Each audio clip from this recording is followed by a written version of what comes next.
Hey, good morning. Chuck here with Apple Drains. We are down here on Pine Island, and that's between Naples and Fort Myers on the west coast of Florida, way down deep in the south of Florida.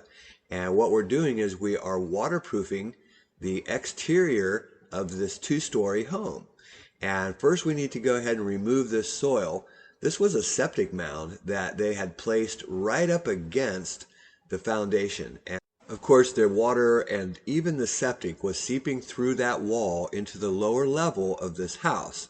And it really was bad. So we went ahead and we're taking this soil away. We're actually going to create a path and a retaining wall. This is day 3 of this job. And it's something that you guys could do. You could do it by hand, but the machine makes it a lot easier to remove the soil. That's what I'm showing you here. Without the footer tile along that foundation wall, the French drain some people call it, all the water and the septic was seeping through this wall into the lower level. So here it is, day 3. We're going to build a retaining wall. Okay.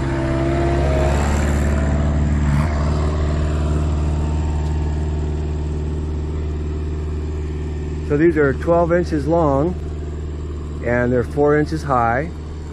And we're going to stack these up after we finish excavating right over here. We're going to make all that flat, pack it down, and we'll build the wall, the retaining wall, and backfill behind it.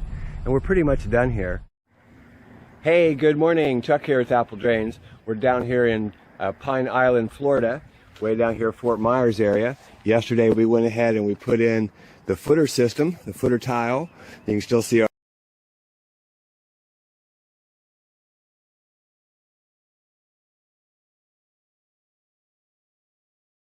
we sealed the wall. Today we're going to go ahead and put in a stone retaining wall. We're using these hacienda stones. They're just dry stacked. We're going to bring this wall up and it's going to go all the way around the side of the house. So we already started. Let's go ahead and keep working. So laying your first course is really the toughest thing to do. If you can get that nice and level, the rest of the courses will come up really quick. And what we're doing is we're stepping it down. So you have to dig under half a brick in order to get to step down to the proper level, so you can kind of see how that's shaping up. But we'll get this, it's almost there. So we've just about got our foundation down where we're able to lay more stone coming around that corner. A little difficult there because you have to dig it out to make your steps to come down. But once you got that, you'll be able to stack your brick up really quick. Just recap, remember we went ahead and dug out this whole area because this is a septic mound that actually was right up against the house. So we had to excavate this area, move the mound, dig down, put in new footer pipe. That's the gravel perforated pipe, although we use the easy flow in here. Brought that over to a sump pump, and the sump pump discharges across the drive. You can see the trench here. It's settling nicely. And it discharges over here to this pond. You can see the little 1.5 inch pipe there. It works really good. I already tested it out. So we're finishing up the wall. Basically, we're going to go ahead and raise this wall up about another 1.5 feet.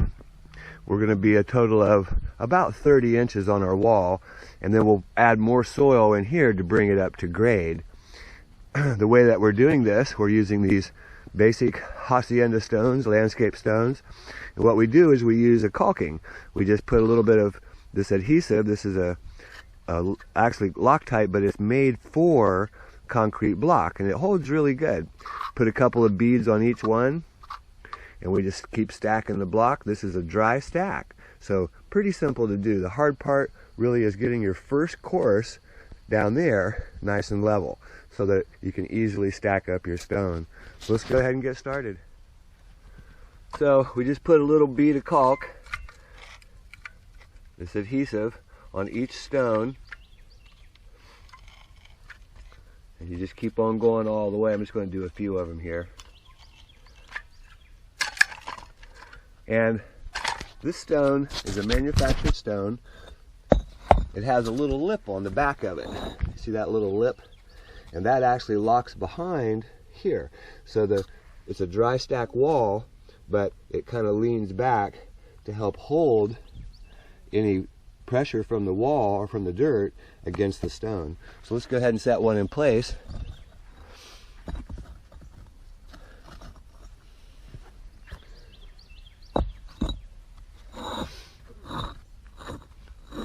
Just slide it over and it locks in place. Make sure that your lip hits the back, and you can see how it stacks up. You've seen these stones many places. Even when you go to Lowe's or Home Depot, they make a little garden bed out of them right there in the front. It looks really good. Okay, so we've got the wall to finish height, and now we're bringing some more soil back in here, and we're grading it off so that it kind of drains this direction ever so slightly, and we'll be finished here. We'll clean it all up here at the top, just a little bit more backfill behind the stone, and we're good to go. So here's the finished wall, and we've got a new walkway. That little pad's for the AC. They're going to put the AC back there, and it's graded this direction. Everything, water would come this direction as it falls into this well, basically this path. It comes out, you see our sump pump, so we'll pick everything up, send it out, so let's get on. Hey, this is Chuck with Apple Drains, reminding you that if you believe you can do something, guarantee you can do it. Have a great day. Merry Christmas, everyone. We wish you a Merry Christmas. We wish you a Merry Christmas. We wish you a Merry Christmas and a Happy New Year. Good tidings we bring to you and your kin. Good tidings for Christmas and a Happy New Year. So bring us some piggy pudding. So bring us some piggy pudding. So bring us some piggy pudding and bring it right here. We won't go until we get some. We won't go until we get some. We won't go until we get some. So bring some right here. We wish you a Merry Christmas. We wish you a Merry Christmas. We wish you a Merry Christmas and a Happy New Year. Merry Christmas, everyone. We wish you a Merry Christmas.